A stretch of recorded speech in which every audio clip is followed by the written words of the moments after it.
L'objectif de cette leçon, c'est savoir les différents types des animaux sauvages, reconnaître leur habitat et leur repas. Les animaux sauvages se regroupent en 4 catégories. Vous savez bien qu'au Liban, il y a 2 sortes d'animaux. Des animaux sauvages et des animaux domestiques.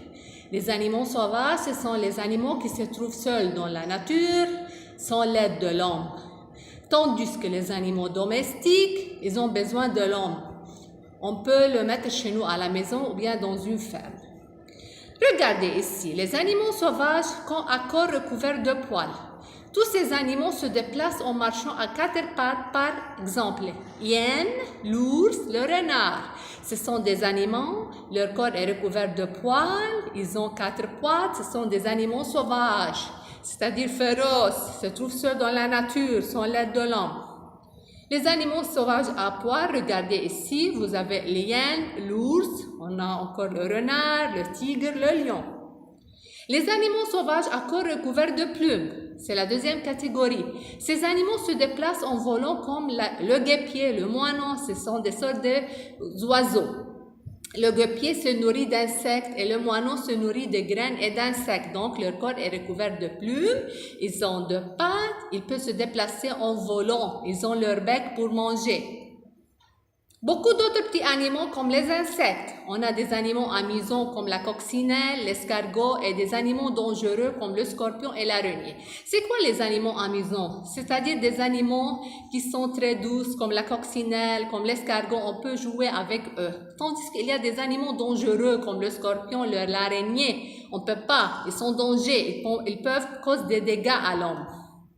Quand l'homme chasse les animaux sauvages, l'homme est un chasseur passionné. Autrefois, l'homme chassait des animaux sauvages pour se défendre et se nourrir. Aujourd'hui, la chasse est devenue plutôt un divertissement. Donc, dans le passé, l'homme il chasse pour manger les oiseaux et n'importe quel animal pour se nourrir. Mais maintenant, c'est pour le divertissement. Ils passent leur temps de loisir à chasser. Mais la chasse a-t-elle des méfaits sur la nature? Les plantes sont utiles aux animaux à leur tour. Certains animaux sont utiles aux plantes. Certains animaux, comme les oiseaux, qui mangent les chenilles, les insectes, on dit qu'ils protègent les plantes.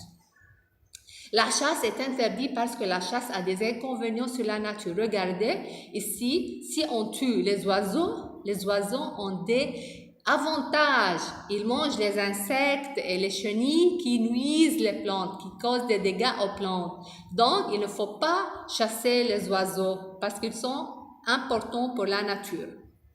Finalement, les hommes ont pris conscience des dangers de la chasse. Donc, l'homme a su que la chasse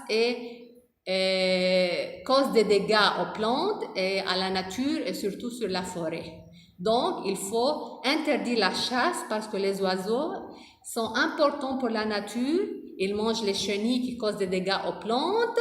Si les plantes meurent, donc l'atmosphère va polluer par leur dioxyde de carbone. Donc, les plantes, qu'est-ce qu'il fait? Il réduit la pollution de l'air.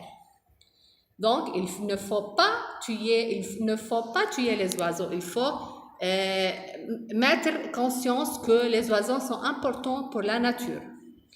Pour construire les villes, les villages et les routes, l'homme détruit les régions entières de la nature. Donc, vous savez que la nature est pleine des arbres. L'homme a coupé les arbres et il la transforme en ville et le village. Donc, qu'est-ce qui se passe par les animaux? Les animaux, ils s'évadent d'un milieu à un autre. Donc, les arbres ou bien la forêt, c'est un habitat pour les animaux.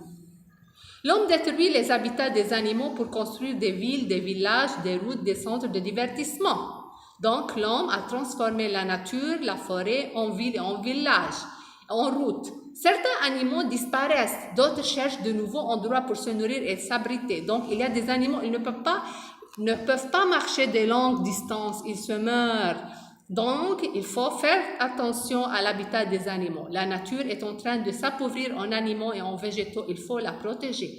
Donc, parce que l'homme détruit la nature et le transforme en ville et en route, donc les animaux et les plantes se disparaissent. Donc, il faut faire attention à cela. Donc, il faut protéger les animaux et les plantes.